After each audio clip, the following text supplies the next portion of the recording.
Letting go is often misunderstood as something the mind does. A decision, a reframing, an instruction to release what no longer serves. But from a somatic perspective, letting go is not a mental act at all. It is a physiological event. The body does not release because it is told to. It releases when the conditions that required holding are no longer present. Tension, bracing, guarding, and control are not habits of thought. They are survival responses encoded in the nervous system.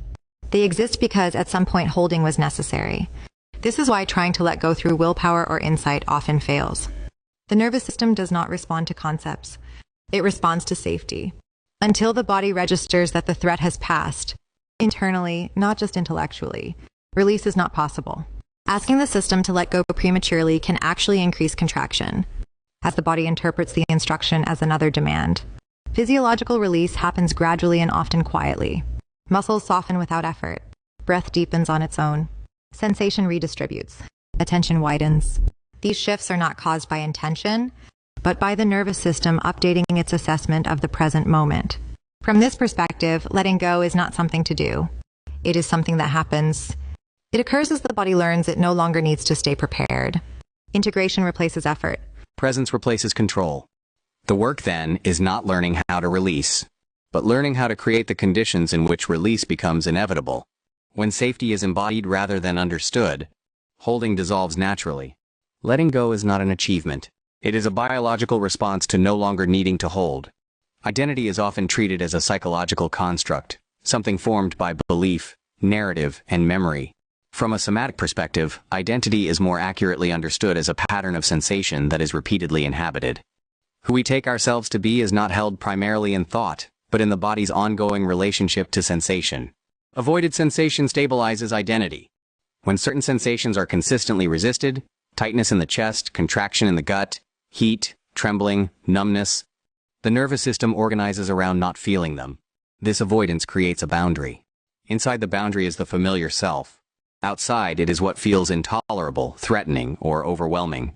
Identity is maintained not by belief, but by the consistent exclusion of sensation. Sensation becomes the doorway because it is where this boundary is held. When sensation is met directly, without interpretation, regulation, or effort to change, it begins to reorganize. Not dramatically, but subtly. The act of staying with sensation interrupts the reflex to orient around protection. What was previously experienced as me begins to loosen, not through insight, but through contact. As sensation becomes inhabitable, identity softens. The nervous system no longer needs to maintain the same defensive posture. Patterns of self-reference weaken. Thought loses its grip because it is no longer required to manage or avoid bodily experience. Awareness shifts from being organized around a center to being distributed throughout the body. Letting go of identity, then, is not the loss of self. It is the dissolution of the need to hold a self together. Sensation, when allowed without resistance, reveals that what seemed solid was maintained by avoidance. As the body learns it can remain present with what was once excluded, identity relaxes. What remains is not absence, but a quieter, more fluid way of being, rooted in sensation rather than structure. Held tension is often approached as something to fix, release, or work through.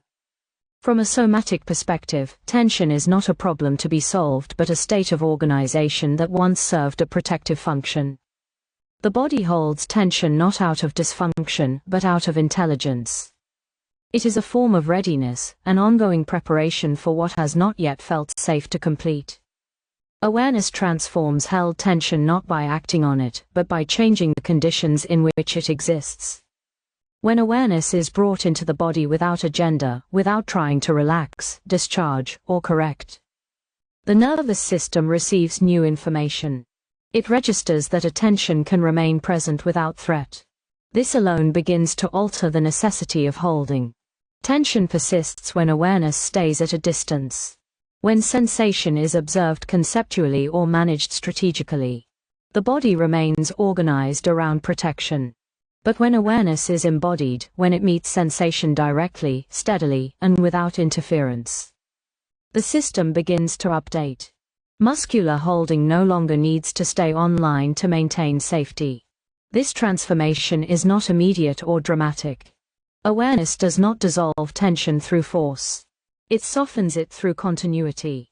as attention remains with sensation over time. The nervous system experiences completion where there was once interruption. What was held in readiness begins to unwind because it is no longer required. Awareness, in this sense, is not a tool. It is a relational shift. The body learns it can be felt without being acted upon. As this becomes lived rather than conceptual, tension reorganizes into availability. Effort gives way to responsiveness. What remains is not collapse or passivity, but a body capable of presence without bracing, resting in readiness that no longer needs to hold itself together. Letting go does not occur through sudden release or cathartic discharge. From a somatic perspective, change happens through gradual, regulated processes that respect the nervous system's limits. Pendulation, titration, and somatic unfolding describe how the body safely reorganizes without overwhelm. Pendulation refers to the natural movement of attention between states of activation and states of relative ease. Awareness oscillates, touching sensation, then returning to neutrality or safety. This rhythm allows the nervous system to experience contrast. It learns that activation can arise and subside without becoming permanent. Pendulation is not something imposed. It is the system's own way of maintaining regulation while change occurs. Titration describes the process of engaging sensation in small, tolerable increments. The body encounters it in doses that can be metabolized. This pacing prevents reactivation of defensive responses. The nervous system remains oriented toward safety while still allowing previously held patterns to come into awareness. Change becomes possible because the system is not forced beyond capacity. Somatic unfolding is what happens when these processes are allowed to complete over time. As pendulation and titration continue, tension resolves not through effort but through sequence. Sensations arise and settle.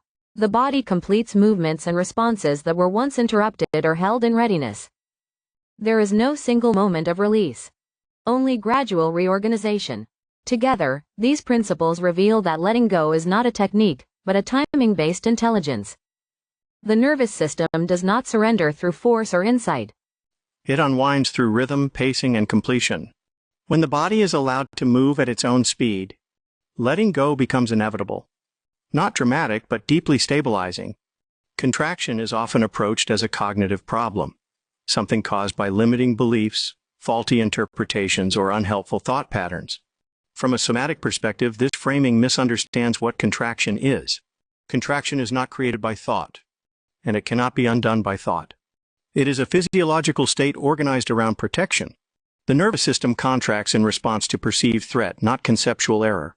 Muscular tightening, shallow breath, narrowing of attention, and heightened vigilance arise automatically outside of conscious control. These responses occur faster than thinking, and are governed by subcortical processes designed for survival. Attempting to reason the body out of contraction asks the wrong system to do the work. Thinking often intensifies contraction rather than resolving it. Analysis, self-correction, and positive reframing keep attention in the head, while the body remains organized around danger. The nervous system does not relax because it understands a new idea. It relaxes when it detects safety through direct sensory experience. Until that happens, insight remains informational rather than transformative. This is why moments of clarity frequently fail to produce lasting change. The mind may recognize that there is no threat, but the body has not yet updated. When thought attempts to override contraction, the body interprets this as additional pressure, another demand to perform or improve, reinforcing the very pattern one is trying to escape. Release does not come from better thinking, but from embodied awareness. When attention moves into sensation and remains there without agenda, the nervous system begins to recalibrate. Contraction softens not because it has been argued with, but because the conditions that required it are no longer present. Letting go, then, is not a cognitive achievement. It is a biological shift. The body must feel its way out of contraction. Thought can orient and reflect, but it cannot lead the exit. Only the nervous system can decide when it is safe to release. Letting go is not something the body is convinced to do. It is something that happens when the body no longer needs to protect itself. Throughout this chapter, letting go has been shown not as a mental act or a technique, but as a biological response to safety, pacing, and presence. The nervous system releases not because it is instructed to, but because it feels seen. To be seen, at a physiological level, does not mean being analyzed or understood conceptually. It means that sensation is met without agenda. Tension, contraction, and readiness are allowed to exist without being corrected, reframed, or pushed away. In this kind of contact, the body receives a clear signal. Nothing is being demanded. Nothing needs to change for presence to remain. This is the condition under which the nervous system updates.